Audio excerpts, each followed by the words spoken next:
Queridos amigos do Grupo Espírita Sebastião, eu sou Tereza Nunes, trabalhadora da Agremiação Espírita Francisco de Paula, e é com muita alegria que mais uma vez recebo esse convite para trazer algumas reflexões a respeito do Evangelho à luz da doutrina espírita.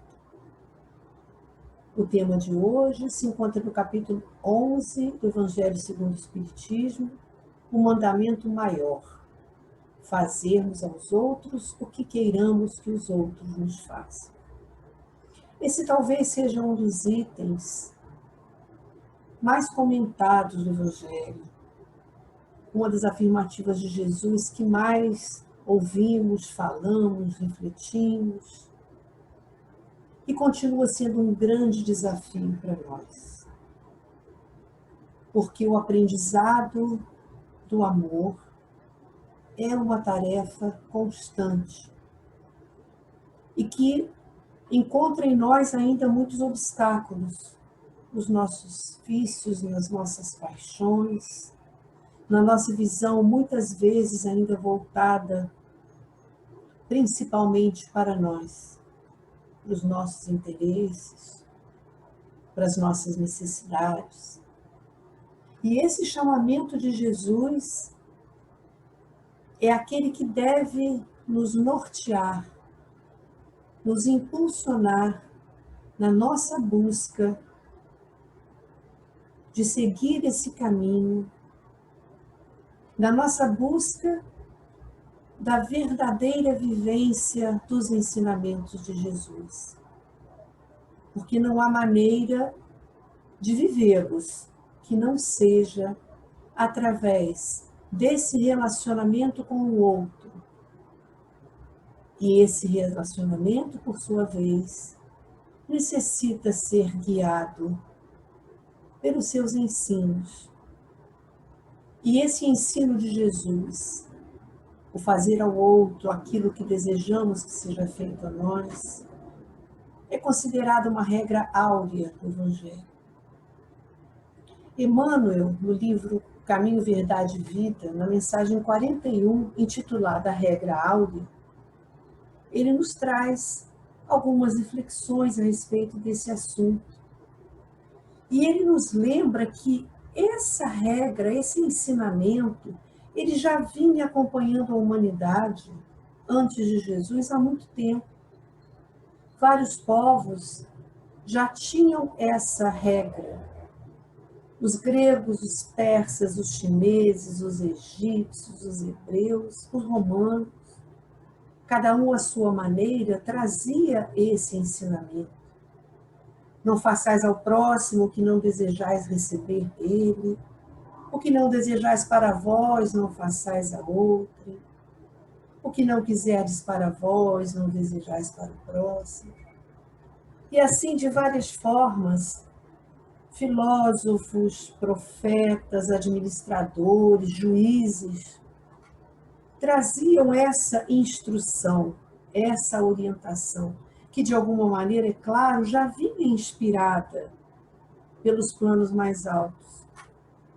Mas esse ensinamento muitas vezes se perdia, ou por estarem aqueles que o traziam enclausurados em suas posições de poder, e aí colocavam esse ensinamento apenas para que os outros o praticassem, ou por aqueles que ainda, com suas dificuldades, com suas imperfeições, tropeçavam nos próprios impedimentos para essa prática. E muitas vezes ela se tornou um ensinamento vazio. Com Jesus, esse ensinamento, essa norma, essa lei, ela se torna para nós valiosíssima. Porque nós temos em Jesus não aquele profeta, aquele administrador, aquela autoridade que trouxe esse ensinamento para o outro. Mas, acima de tudo, Jesus praticou essa regra. como praticou tudo aquilo que ensinou. Então nós temos no modelo de Jesus não só esse convite, mas esse exemplo. E no Evangelho segundo o Espiritismo, Kardec começa a tratar desse assunto, trazendo aquele episódio em que os fariseus vêm tentar mais uma vez testar Jesus, e aí perguntam a ele: mestre, qual o mandamento maior da lei? Jesus então responde: amarás o Senhor teu Deus de todo o coração e de toda a tua alma e de todo o teu espírito. Este é o maior e o primeiro mandamento. Continuando assim Jesus, em acordo com as leis de Moisés, com as leis tradicionais judaicas. Mas ele faz um acréscimo. E aqui tendes o segundo, semelhante a esse: amarás o teu próximo como a ti mesmo. Toda a lei e os profetas se acham contidos nesses dois mandamentos. Então Jesus nos traz esse convite, essa convocação de amar ao próximo como a nós mesmos. Mas ele faz uma pequena observação que é fundamental. Quando ele diz: aqui tendes o segundo semelhante a esse, semelhante ao primeiro. Por quê? Se não amarmos ao próximo, não podemos nos dizer amando a Deus. É a condição indispensável para que consigamos viver o amor a Deus, viver o amor aos nossos semelhantes, aqueles que Deus nos coloca como irmãos. Então Jesus traz esses dois mandamentos que devem, de uma maneira sublime, estar sempre conectados. O aprendizado do amor ao próximo é o aprendizado do amor a Deus. E ele diz que toda a lei e todos os profetas estão contidas nesses dois mandamentos. Ora, quando nós conseguirmos, de fato, viver esses dois mandamentos, meus irmãos, as leis humanas se tornarão desnecessárias. Porque se amarmos efetivamente ao próximo, querendo a ele aquilo que queremos para nós, toda violência cessará, toda intolerância, toda discriminação, toda incompreensão. Se amarmos efetivamente o próximo como a nós mesmos, estaremos caminhando próximos ao amor a Deus. Porque amando ao próximo estaremos atendendo às leis divinas do amor, da justiça e da caridade. E a única maneira de vivermos o nosso amor a Deus de maneira integral é nos submetendo amorosamente às suas leis, sem revolta, mas com a resignação daquele que entende que, querendo o melhor para nós, Deus nos coloca as suas leis justas e misericordiosas. E dentre essas leis, a lei de amor, que não pode se referir apenas ao nosso alto amor, embora seja ele fundamental até mesmo para que possamos amar ao próximo. Se não conseguimos reconhecer o que é verdadeiramente bom para nós, como iremos reconhecer o que é verdadeiramente bom para o outro? Então a gente vai compreendendo que esse é um trabalho constante de autoconhecimento, autoaceitação para a autotransformação. E só assim podemos ir compreendendo esse mesmo processo no outro e desejando a ele que ele tenha o mesmo sucesso que nós nesse processo. E para tanto, exercitando com ele a benevolência, a indulgência, o perdão das ofensas, Só assim conseguiremos atender integralmente esse chamamento do Cristo. E para a reflexão desse ensinamento, Kardec nos traz a passagem que está também em Mateus, no capítulo 18, que nos conta que um rei chegou o momento da prestação de conta dos seus servidores. E então é apresentado a ele um servidor que lhe devia 10.000 talentos, uma quantia bastante significativa naquela época. Mas ele não tinha como pagar. E então, como permitia, ou como rezava a lei da época, ele seria vendido, juntamente com sua família, como escravo. E os seus bens todos seriam, então, requisitados pelo rei para o pagamento dessa dívida. Desesperado com aquela possibilidade, aquele servidor se lança aos pés do rei e pede: Senhor, tende paciência, eu te pagarei tudo. Veja bem que ele pede oportunidade para pagar. Mas aquele rei, aquele senhor, então, tocado da compaixão que havia em seu coração, diz a ele: pode ir, a sua dívida está perdoada.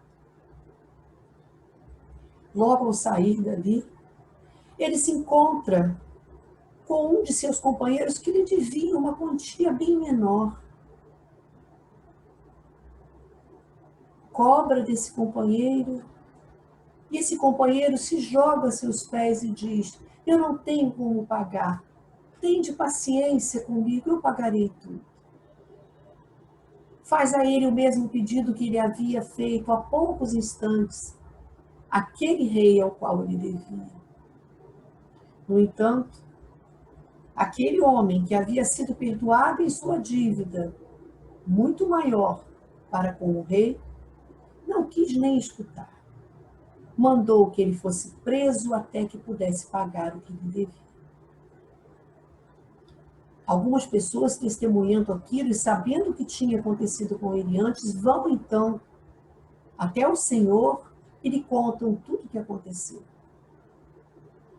Ele pede então que aquele servo seja trazido à sua presença. E ele diz: eu te perdoei tudo o que me devias, porque me pediste.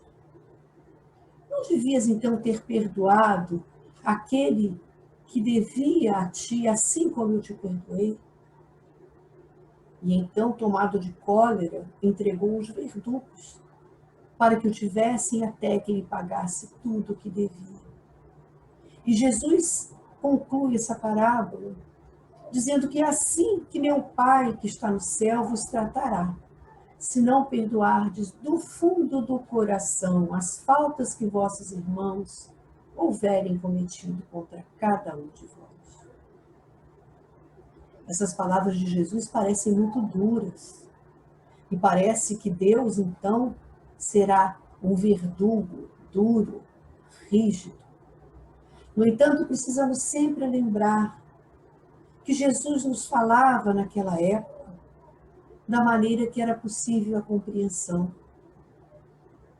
Os corações, naquele tempo, vivendo sob o regime de muita dureza, entendiam essa linguagem, começavam ainda a ter contato com a linguagem do amor.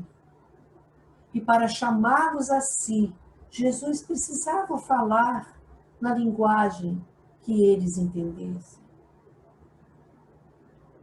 Nós hoje compreendemos, com o auxílio dessa doutrina maravilhosa que tira o véu que muitas vezes encobria o nosso olhar para o entendimento, e vem nos explicar que essa mensagem apenas quer nos dizer que devemos ter para com o outro a mesma compaixão, a mesma compreensão, a mesma tolerância que desejamos tenham para conosco. Porque quando chegar o momento do nosso acerto de contas, que nós sabemos muito bem que nada mais será do que o acerto com a nossa própria consciência. Se não conseguirmos desenvolver essa virtude do desejar ao próximo aquilo que desejamos para nós, ainda não conseguiremos nos libertar. Teremos que retornar a essa prisão onde pagamos as nossas dívidas, ou seja, retornar ao corpo físico para saudarmos a nossa dívida para com o nosso Senhor.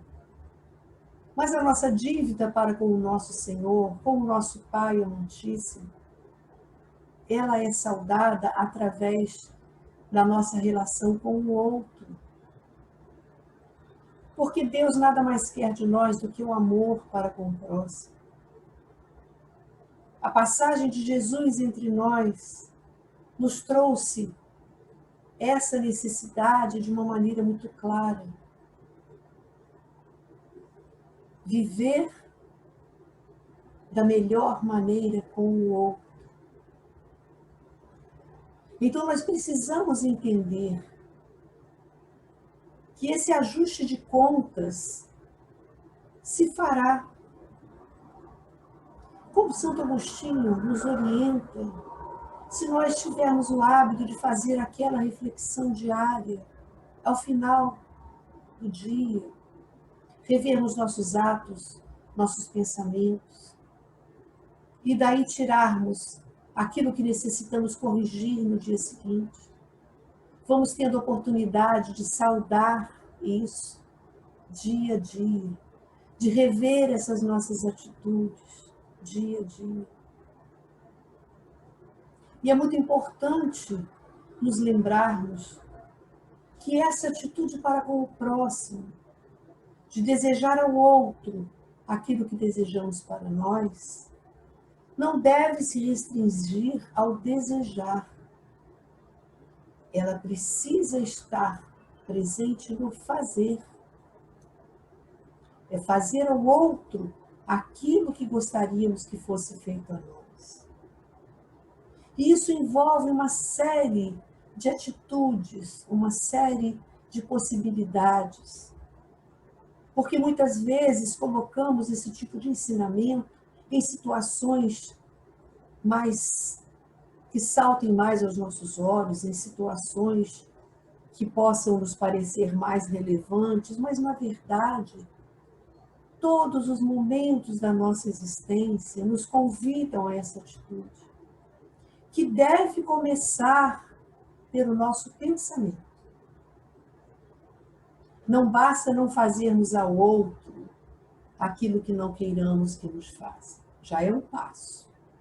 Mas precisamos trabalhar para que não desejemos ao outro aquilo que não desejemos para nós.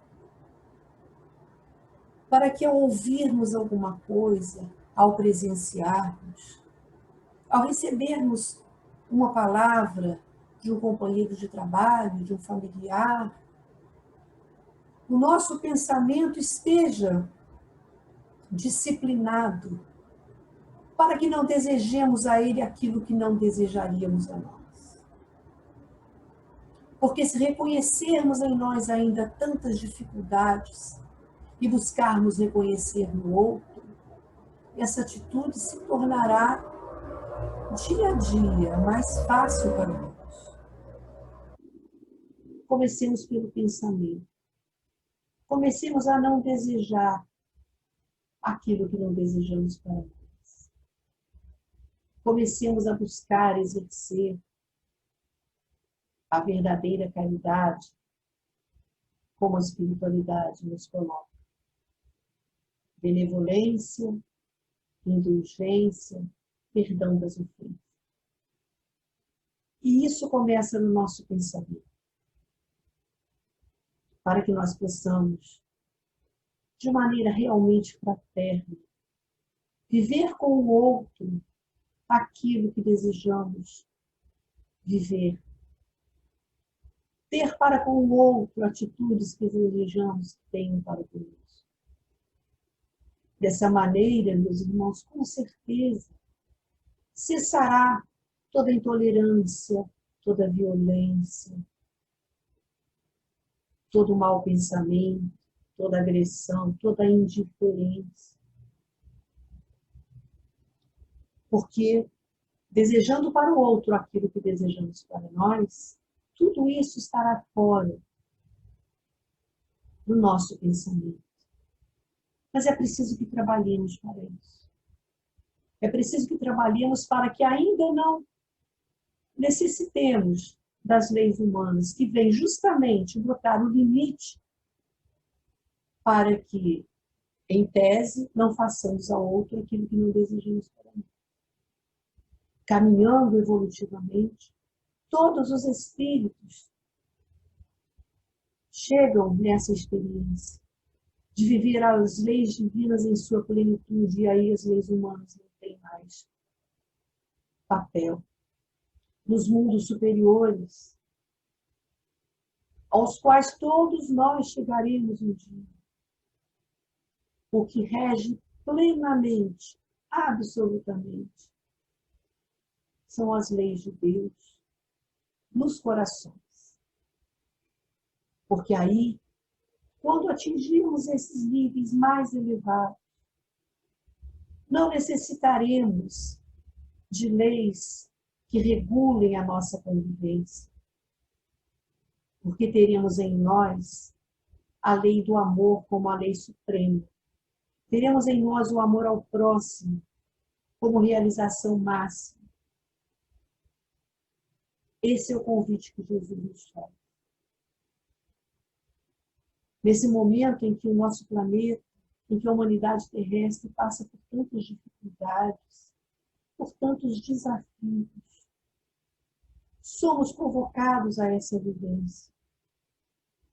Abrir mão do egoísmo e ver o que podemos fazer pelo outro nesse momento, que gostaríamos que nos fizessem se estivéssemos nessa situação. A disciplinar o nosso pensamento diante de tantas notícias conturbadas, notícias que às vezes nos convidam ao pessimismo, à desesperança. Não propaguemos esses pensamentos. Compartilhemos com o outro aquilo que nos faz bem, pensamentos positivos, confiança, fé, porque assim saberemos lidar quando os pensamentos, quando a desesperança quiser se aproximar de nós, porque ela não vai encontrar morada. Porque quando tivermos em nós aquilo de bom que desejamos ao outro, esse retorno será natural. Então, meus irmãos, caminhando para o encerramento da nossa reflexão, gostaria de acrescentar que Jesus, tendo sido esse exemplo maior de amor que viveu entre nós, esse exemplo maior de viver, de desejar ao outro aquilo que desejava para si mesmo, que nos falou do amor do Pai, que viveu entre nós esse amor, que nos convocou a amarmos uns aos outros, quando se aproximava o momento em que ele se afastaria fisicamente de nós. Ele nos diz que vos ameis uns aos outros como eu vos amei. Esse é um outro passo, maior ainda. Porque Jesus foi aquele exemplo de amor que deu a sua vida por nós. E quando dizemos deu a sua vida por nós, nos referimos ao sacrifício físico da cruz. Nos referimos à sua dedicação de viver por nós, de aceitar essa missão sublime de estar entre nós como um de nós, para trazer os ensinamentos, para trazer a palavra do Pai, para que nós pudéssemos compreender. Então, meus irmãos, que nós nos sintamos amparados e fortalecidos pelo Mestre, que prometeu estar sempre conosco, para que com sua ajuda consigamos seguir no caminho de amar os nossos próximos, de realmente desejar a todos aquilo que desejamos para nós, de olhar para o outro com a mesma benevolência, a mesma indulgência que olhamos para nós, de buscarmos esse exercício, porque na medida em que caminharmos e atingirmos esse objetivo, em algum momento atingiremos também esse amor que Jesus vive por nós. Em algum momento da nossa jornada evolutiva, seremos capazes de amar aos outros assim como o Mestre nos amou. Porque esse foi o seu ensinamento maior. E que ele não só pregou, como exemplificou. Tenhamos então, na figura do Mestre, na sua vivência, nos seus ensinos, nos esclarecimentos trazidos na doutrina dos Espíritos, sob o seu comando, como Espírito de verdade, esse incentivo maior, esse fortalecimento, esse encorajamento, para que possamos viver o amor. Independente da tempestade no mundo lá fora, que a serenidade do amor possa estar em nossos corações e que nós possamos também, com nossas atitudes, com nossas palavras, com nossos pensamentos, levar essa serenidade amorosa ao coração de todos aqueles que nos rodeiam. Que a paz e a luz do Mestre estejam em nossos corações.